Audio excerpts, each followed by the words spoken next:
uncertain about the future.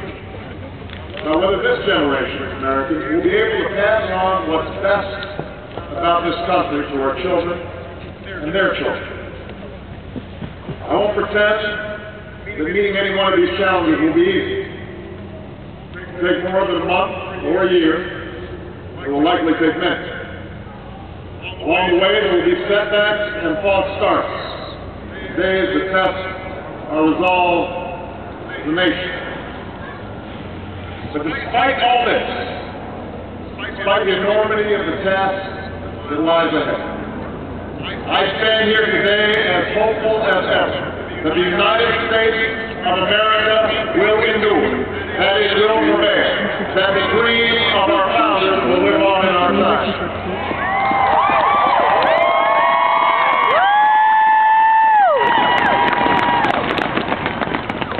What gives me hope is what I see when I look out across this mall.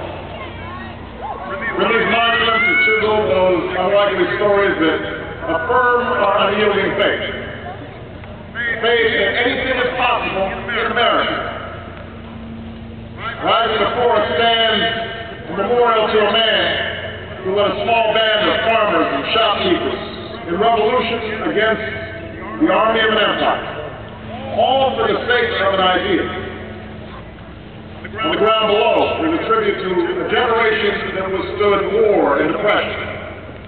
Men and women like my grandparents who toiled on modern assembly lines, marched across Europe to free the world from tyranny's grasp.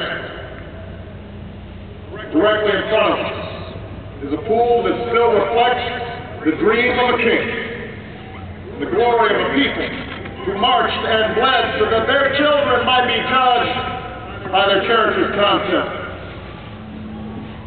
And behind me, watching over the Union he saved, sits the man who in so many ways made this day possible. Yet, as I stand here today, what gives me the greatest hope of all is not the stone and marble that surrounds us, but what fills the spaces in between. It is you. What do you think? Americans of every race, region, nation. It's you. You came here because you believe in what this country can be and because you want to help us get there. He's talking about you.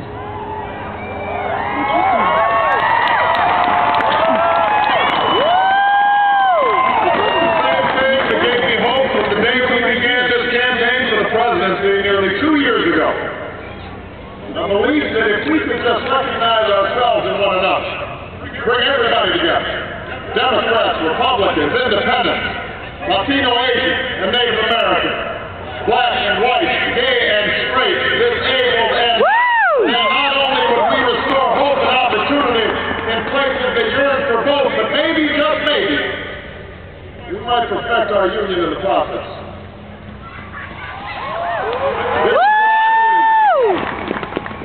You made this belief real. You proved once more that people who love this country can change. And as I prepare to assume the presidency, yours are the voices I will take with me every day when I walk into that Oval Office.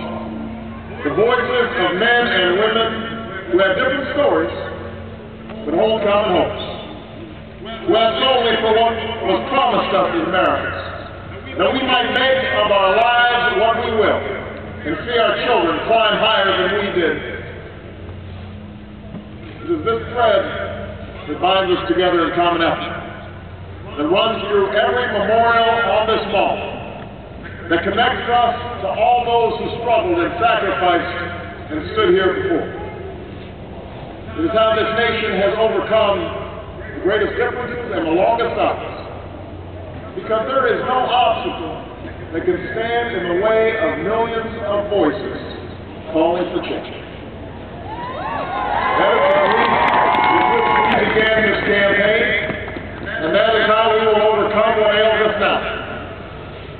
There is no doubt that our road will be long, that our climb will be steep, but never forget that the true character of our nation is revealed not during times of comfort and ease, but by the right we do when the moment is hard.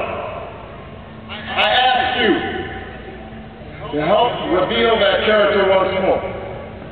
And together, we can carry forward as one nation and one people the legacy of our forefathers that we celebrate today. Thank you, man. God bless.